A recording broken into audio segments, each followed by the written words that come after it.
Panevėžio miesto savivaldybė jau antrus metus iš eilės kviečia gyventojus dalyvauti konkurse skirtame daugiabučių namų pritaikymui minimaliems priedangų reikalavimams. Iniciatyva siekiama skatinti gyventojų sąmoningumą ir pasirengimą galimoms ekstremalioms situacijoms, įsirengiant paprastas, bet funkcionalias priedangas galinčias tapti trumpalaikėmis slėptuvėmis nelaimės atveju. Tam mes konkursą ir organizuojam, kad bendrijos pirmiausia pagal konkurso sąlygas įsirengia pačios priedangą, pagal tuos kriterijus, kaip yra nustatyti, kokie kriterijai yra nustatyti nuostatose. Ir tuomet teikia paraišką, pateikia reikalingus dokumentus, tai ten, tarkime, įsigijimo dokumentai, bendrasavininkų bendrijos protokolą susirinkimo, kuriame jie sutinka dalyvauti tam konkurse ir kad priedanga būtų įtraukta, jų patalpa būtų įtraukta bendro naudojimo į priedangų sąrašą. Konkurse gali dalyvauti daugiabučių namų butų ir kitų patalpų savininkų bendrijos, kurios įsirengusios ne mažesnė kaip 30 kvadratinių metrų ploto priedangą.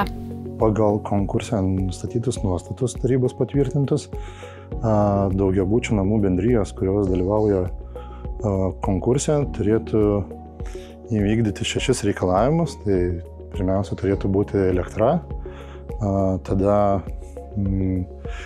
generatorius, ant langų uždėti skydai, tai mes rekomenduojam arba USB plokštę, arba šiaip metalinius kažkokius skydus dėti, sakykime, suolai, avarinis išėjimas, priedanga turėtų atitikti bent jau 30 kvadratų plotą, turėtų išlaikyti bendriją, ten, sakykime, gali būti ir koridoriai bendri, tai negali būti kažkoks tai atskiras sandėliukas, tai gali būti bendro naudojimo patalpa tik tais.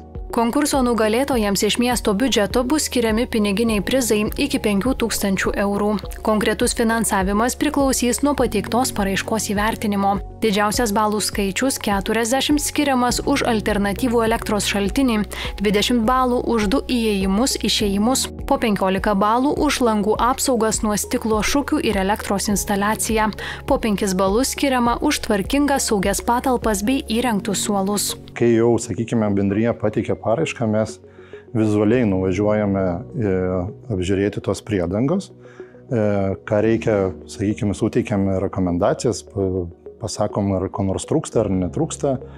Ir tuomet, jeigu viskas gerai, tuomet vertinam pagal balų skaičių, tai maksimalus balų skaičius gali būti 100 balų ir kiekvienas kriterijus iš 6 vertinamas po balais.